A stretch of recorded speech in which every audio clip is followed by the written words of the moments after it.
లోకేష్ సార్కి కూడా నేను లెటర్ రాశాను సార్.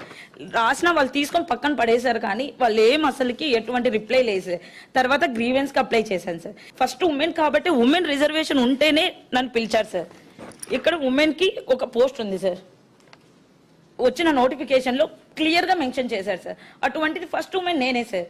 అటువంటిది స్పోర్ట్స్ పర్సన్ 0 ర్యాంక్ ఉన్న పర్సన్కి ఈరోజు నువ్వు పోస్ట్ ఇస్తే నేను మెరిట్ స్టూడెంట్ లాస్ అయినట్టే కదా సార్. అలానే ఫస్ట్ ఏం చెప్పారంటే సార్, నేను యాక్చువల్లీ నేను ఎంఎస్సీ ఫిజిక్స్ చేశాను సార్. మొదట్లో అంతా ఏం చెప్పారు అంటే మీరు school assistant physical science eligible అని చెప్పారు సార్. లాస్ట్ ఒక 3-4 టైమ్స్ నేను విద్యాభవన్ చుట్టూ తిరిగాను సార్, హైయర్ ఎడ్యుకేషన్ని కలిశాను సార్.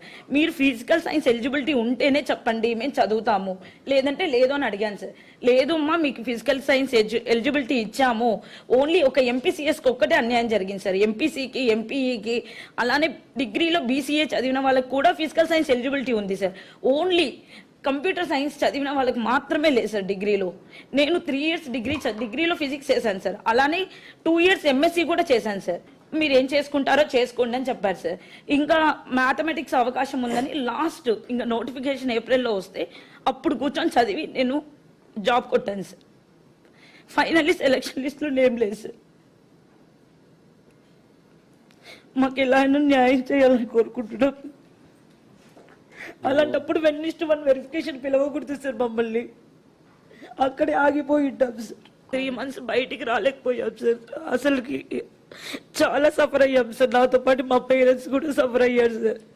ఇంతకన్నా 1998 బ్యాచ్ ఎప్పుడు చెప్పు. దాంట్లో మా బాబాయ్ కూడా ఉన్నాడు సార్. 98 డిఎస్సి వాళ్ళకి న్యాయం చేసినామంట.